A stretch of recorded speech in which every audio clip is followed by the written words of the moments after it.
Lui, c'est Bob Lazar, et il vient de révéler en direct l'existence de technologies extraterrestres gardées dans la zone 51, une base top secrète en plein désert du Nevada. Lazar y a travaillé dans le secteur 4 comme technicien et il y a vu des choses d'une autre planète. Des vaisseaux donc, mais aussi une mystérieuse énergie capable de produire un champ antigravitationnel, l'élément 115. Du moscovium. Me regarde pas comme ça. On l'a synthétisé pour la première fois en 2013 et ça sert pas du tout à faire voler des vaisseaux aliens. D'ailleurs, ton technicien a menti sur son CV. Aucune trace de lui dans les grandes écoles où il a étudié, genre le MIT. Pareil pour le labo de Los Alamos où il dit avoir bossé avant. Personne ne se souvient de lui. Oui, comme par hasard. Le mec révèle que l'armée est au courant de la vie extraterrestre et d'un coup plus personne ne se souvient de lui. Pourtant, son nom est cité dans cet article sur Los Alamos. Le gouvernement a juste effacé les preuves pour le discréditer. Ils vont même chez lui lui foutre la pression. Le FBI l'a perquisitionné en 2016 à la recherche de l'élément 115 qu'il a dérobé dans la zone 51. Il y a même un documentaire dessus. Juste de la paranoïa. La perquisition, c'était pas pour une substance alien, mais pour du sulfate de thallium hyper toxique que Lazar vendait sur son site internet et qui serait impliqué dans le meurtre d'un homme. Donc les gars venaient juste faire leur enquête. Et ta zone 51 ultra secrète où personne ne sait ce qu'il se passe, le gouvernement a officiellement reconnu son existence en 2013, déclassifié les documents, et devine quoi, on y testait des avions. Normaux, pas des soucoupes volantes. Donc ta théorie du complot, c'est une poudre de perlimpinpin. Pourtant, plein de gens y croient. Il y a des témoignages, des photos, les aliens existent et ils sont peut-être même déjà là. Et la marmotte, ok. Vous avez adoré notre vidéo sur les théories comme quoi nos ancêtres étaient des extraterrestres? Cette fois, on voit si les enlèvements par des aliens, les ovnis dans le ciel, les traces de leur passage sont vraies ou juste des histoires à dormir debout. Ah, c'est quand même plus simple à longer. Et c'est encore mieux avec une literie Emma. De toi à moi, Saito. Entre ton vieux matelas, tes oreillers déglingués et ta couette épaisse. C'est normal que les aliens te fassent plus rêver. On va changer tout ça pour que tu dors mieux au lieu de passer tes nuits sur Mario Kart avec les abonnés. On commence par l'Ulysse Select. Facile à monter, avec son design intemporel, il a été élu produit de l'année 2025. Dessus, on place un matelas original 2, soutien et confort évalué meilleur choix selon l'UFC Que Choisir. Avec ses 22 cm d'épaisseur, ses 2 couches de mousse et ses 3 zones ergonomiques. Il s'adapte à tous les corps et positions. En bonus, il isole les mouvements pour ne pas gêner ta ou tes partenaires. On enchaîne avec les oreillers Nuage Elite. Hauteur réglable, sensation zéro gravité, eux aussi élus produits de l'année 2025. Auquel on ajoute couette 4 saisons, lavable en machine, couverture lestée ou parure en satin. Et pourquoi pas un petit surmatelas. Attends, mais t'as cru que j'avais ton salaire de chef de trash là? T'inquiète, en ce moment, c'est les promos de la rentrée. Jusqu'à moins 50% sur le site du 22 août au 29 septembre et moins 10% supplémentaires sur les produits en promotion avec le code TRASH. Et ça marche aussi pour vous. Sans nuit d'essai, 10 ans de garantie, livraison et retour gratuit, dormez mieux avec Emma grâce à notre lien en description. Enlevé par des extraterrestres. Là, c'est pas juste un gars qui dit des trucs à la télé pour attirer l'attention. Il y a eu plein de témoignages depuis les années 50-60 et qui ont des similarités troublantes. Prenons les 2 cas américains les plus connus, Betty et Barney Hills, un couple, les premiers médiatisés, et Travis Walton. On va les comparer à ceux d'un Brésilien, Antonio Villas-Boas, et un cas français avec Franck Fontaine à Cergy-Pontoise. Donc Hills, Walton, Boas et Fontaine. Ok, d'abord le contexte. Souvent la nuit, sur la route, dans la voiture ou chez la victime. Les Hills et Watson étaient en voiture quand ils ont eu les aliens. Boas était dans son champ sur son tracteur, Fontaine était avec ses amis en train de charger sa voiture. Ensuite, l'aspect de l'OVNI. Un objet métallique et rond, comme une soucoupe qui émet la lumière. Certains s'arrêtent pour l'observer. Les Hills racontent même avoir aperçu les aliens par le hublot. D'ailleurs, ces aliens, à quoi ressemblent-ils? Souvent plus petits, avec des yeux déformés, très gros, globuleux, comme ceux d'un chat, raconteront les Hills. Ils portent parfois des combinaisons avec des masques et sont gris ou verts. Tous les témoins racontent avoir perdu connaissance proche du vaisseau. Les amis de Travis Walton, témoins de son enlèvement, racontent même qu'il a été frappé par une sorte de rayon lumineux. Les amis de Fontaine l'ont laissé pour aller chercher leur appareil photo. Il a suivi l'objet métallique avant de disparaître. Ça pour réapparaître une semaine plus tard. Mais pour lui, il ne s'était écoulé que 15 minutes. Toutes les victimes expriment ce temps manquant. Ça peut aller de 2 heures pour le couple Hills à 5 jours pour Travis Walton. Il était nu, amaigri et déshydraté. raté. Tout sont des séquelles, des cauchemars, des irritations aux yeux, et là, logique, vous vous demandez, mais il se passe quoi dans la soucoupe? Pareil, tous disent avoir fait l'objet d'expériences. Les aliens, avec leurs gros yeux globuleux, les ont mis sur une table et les ont examinés. On a fait une prise de son à Boas sur le menton, Walton raconte qu'ils l'ont endormi avec un masque à gaz. Parfois ça tourne autour du système reproductif. Betty Hills parle d'une aiguille introduite dans son nombril pour un test de grossesse. Le plus fou, Boas raconte qu'il aurait fait l'amour avec une alien de moins d'1 mètre, avec le visage pointu et les cheveux blonds. Ne marre pas, hein, un bûcheron chinois a raconté avoir fait l'amour avec un alien en lévitation au-dessus de son lit. Bah alors, là, hein, qu'est-ce que t'as à répondre à ça? Ces cas ont été étudiés par des psys. Les victimes elles-mêmes se tournent vers eux pour essayer de comprendre ce qui s'est passé. Les Hills, par exemple. Après plusieurs séances, ils tentent l'hypnose. Assez classique, hein. Le psychiatre John Mack, professeur à Harvard, l'utilisait pour récolter les témoignages de ses patients. C'était aussi le cas de Bud Hopkins, que vous avez peut-être vu dans le documentaire Netflix sur une femme enlevée par les aliens, lévitant en plein Manhattan. Et là, déjà, on peut être sceptique. Les questions du psy pendant l'hypnose peuvent grave influencer la victime. Elle peut aussi, sans même s'en rendre compte, s'inspirer d'autres récits qu'elle a entendus. Travis Walton et sa famille étaient eux-mêmes fans d'histoires d'ovnis et Antonio Boas était friand d'histoires de science-fiction. Mais il y a d'autres explications comme la paralysie du sommeil. Sur le point de t'endormir ou de te réveiller, tu restes conscient mais incapable de bouger. Tu peux halluciner des bruits, des formes, etc. Ça peut expliquer les gens qui pensent avoir vu des aliens chez eux en pleine nuit. Mais il y a aussi des cas de stress post-traumatique, un terme qui englobe un tas de réactions suite à une expérience forte, traumatisante. Ici, précisément, celle d'avoir été réveillé ou conscient pendant une opération médicale sous anesthésie générale. Alors, je suis d'accord avec toi, hein, les récits se ressemblent de façon troublante. Mais t'as pas remarqué un truc? Ça parle toujours d'opération, sur une table, d'être examiné. Et les aliens avec des gros yeux, comme s'ils portaient des lunettes, avec une combi, des casques, une peau de couleur verte ou grise, comme les blouses des hôpitaux. Les Hills par exemple. Le mari avait eu une tonsillectomie.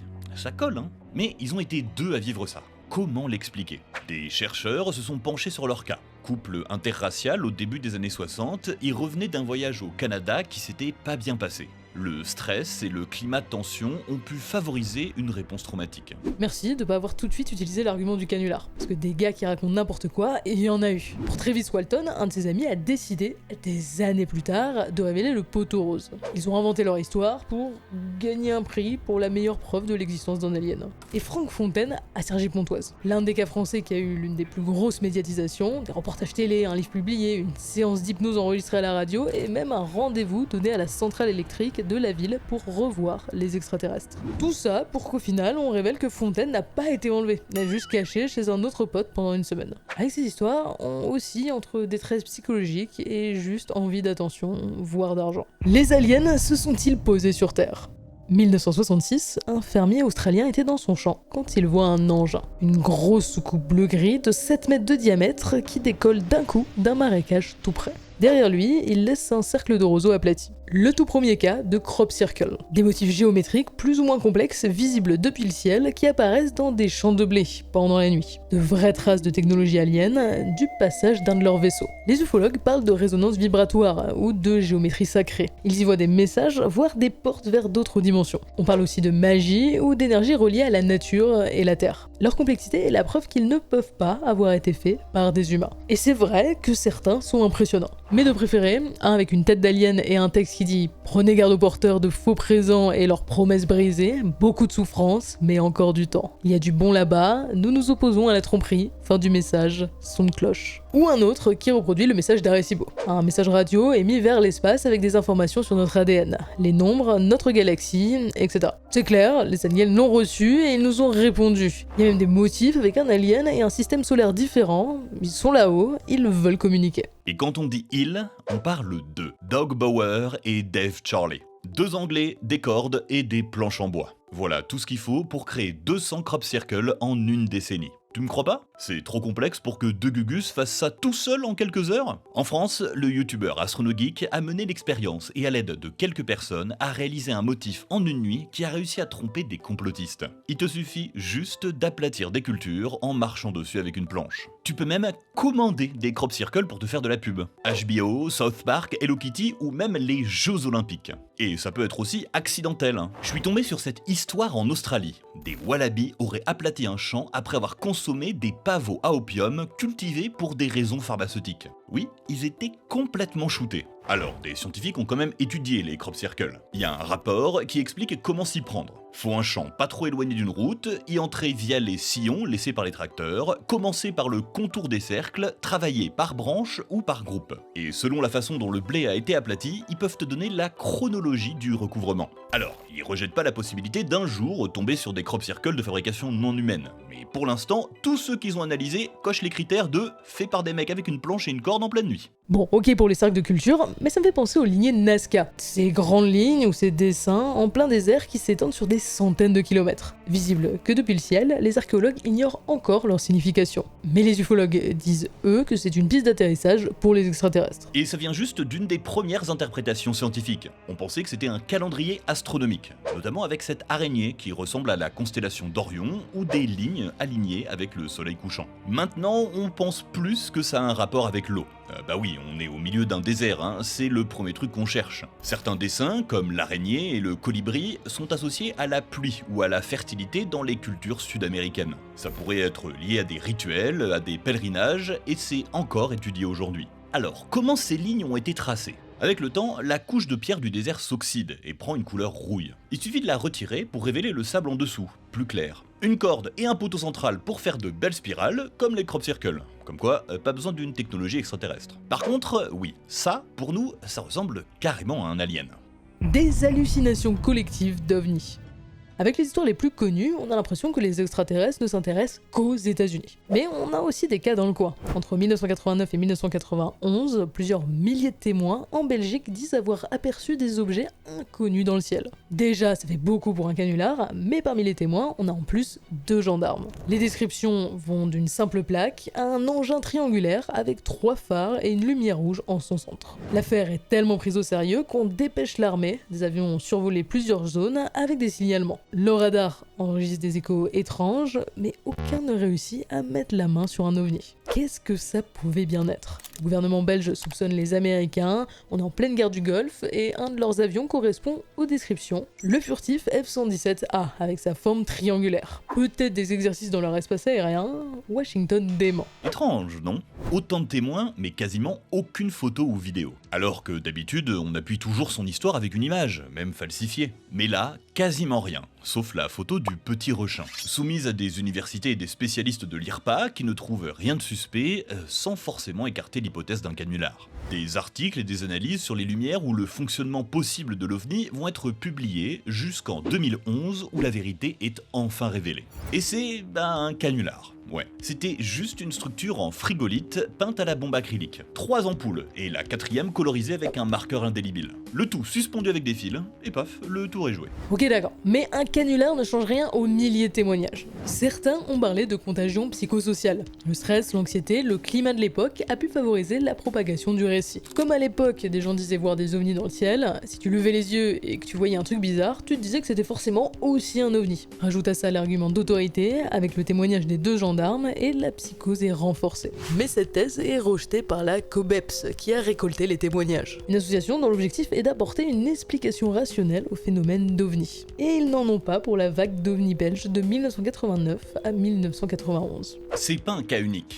En France aussi, on a notre organisme, le GEPAN. Basé à Toulouse, créé par le Centre national d'études spatiales, il récolte des témoignages et détermine leur nature. Et comment ils font ? Comme tout chercheur, ils multiplient les sources. D'autres personnes ont-elles vu la même chose, croisent les informations, où ils se trouvaient, quel temps ils faisaient, et contactent d'autres institutions, comme la mairie, l'armée, le centre météorologique. Parfois, ils font même une enquête sur le terrain, voire consultent des scientifiques, pour voir s'il y a une explication rationnelle. Et souvent, il y en a. La plus répandue, c'est des lanternes célestes lâchées pendant une fête ou un mariage. Bien sûr, il y a les avions ou les illusions d'optique. Moi, j'aime bien celle-là. Les lumières rouges dans le ciel sont en fait le reflet des lampadaires à l'intérieur de l'objectif de l'appareil photo. Mais effectivement, on pourrait croire à des vaisseaux aliens. Plus fun encore, certains témoignages sont en fait l'observation du Starlink d'Elon Musk. Des points lumineux parfaitement alignés. Il y a toujours une explication rationnelle. Pas toujours. Les cas sont classés en 4 catégories, les A et les B, qui relèvent une mauvaise perception d'un phénomène identifié. C'est 65,8% des cas traités par le GEPAN. Puis il y a les C, où il n'y a pas assez de témoignages, de données ou de preuves pour trouver une explication. Et les cas classés D, inexplicables, même après enquête. Genre, Trans-en-Provence en 1981. Un témoin voit 2 soucoupes volantes se poser dans son champ avant de décoller, laissant des cercles au sol d'environ 2 mètres de diamètre. Les analyses du sol ont donné plusieurs infos. Reste de fer, traces de combustion, peut-être laissées par un champ électrique, mais aucune conclusion satisfaisante. Il reste environ 102 cas inexpliqués. Et des canulars, il y en a, mais c'est à peine 1% des explications. Pourtant, le GEPAN n'a à ce jour trouvé aucune preuve de l'existence extraterrestre. Et c'est logique, leur rôle c'est pas de activement rechercher une preuve, mais d'expliquer des phénomènes sur la base de témoignages. Après, il ne rejette pas la possibilité, Une absence de preuve n'est pas preuve d'absence. Ne serait-ce que pour respecter le discours de certains témoins qui peuvent y croire. Et au fond, eux aussi ils adoreraient apprendre qu'il y a de la vie par-delà les étoiles. Mais ça ne les empêche pas d'être accusés de faire partie d'un complot qui nous cacherait cette vie extraterrestre. Est-ce qu'on nous cache des choses ?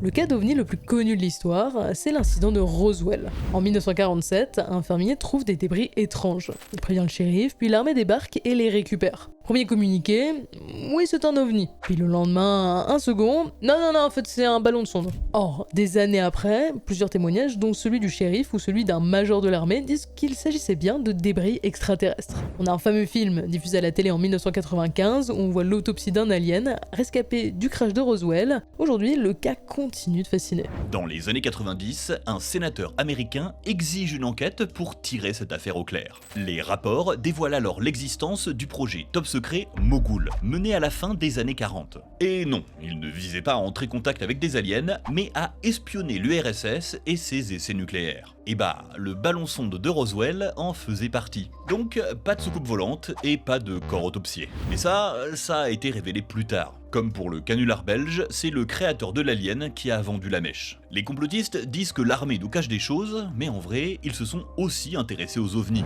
Le projet Blue Book, par exemple, lancé non pas pour déterminer s'il y a une vie extraterrestre, mais pour voir si les ovnis représentent un danger pour la nation. Parce que ça ne concerne pas que de potentielles soucoupes volantes, ça peut aussi être des engins inconnus, indétectables sur les radars et qui se déplacent très vite. Alors, s'ils appartiennent au pays avec lequel t'es en guerre, c'est mieux d'enquêter. Mais cette explication, les dossiers top secrets déclassifiés, n'empêchent pas les ufologues ou les complotistes de continuer de théoriser. Même quand on reconnaît officiellement l'existence de la zone 51, il y a eu encore assez de gugus pour vouloir l'envahir Naruto style en 2019. Mais alors, parce qu'on nous ment, les politiques et les scientifiques seraient tous des corrompus qui veulent cacher la vérité aux honnêtes citoyens ? Pourtant, il reste ouvert à l'hypothèse extraterrestre. Juste, il n'y a pas encore de preuves en fait. C'est pas être sceptique, c'est avoir une position scientifique. Pourquoi continuer à croire ? Parce que c'est plus rassurant. Ok, s'enfoncer dans cette méfiance en refusant tout argument qui va pas dans ton sens parce qu'il y a un complot caché, c'est extrémiste, voire dangereux. Mais tous les fans d'aliens et d'ovnis sont pas comme ça. Comme tu l'as dit, beaucoup de scientifiques qui bossent dans le domaine spatial le font parce qu'ils ont été passionnés de science-fiction. Ils se posent vraiment la question de est-ce qu'il y a une autre civilisation dans l'univers et comment la rencontrer ? Un physicien a même émis un paradoxe qui perso me terrifie. Vu l'âge de l'univers, logiquement, il devrait déjà exister une civilisation assez avancée pour voyager à travers les étoiles. Pourquoi on ne les a toujours pas rencontrés ? Est-ce qu'ils sont déjà venus ?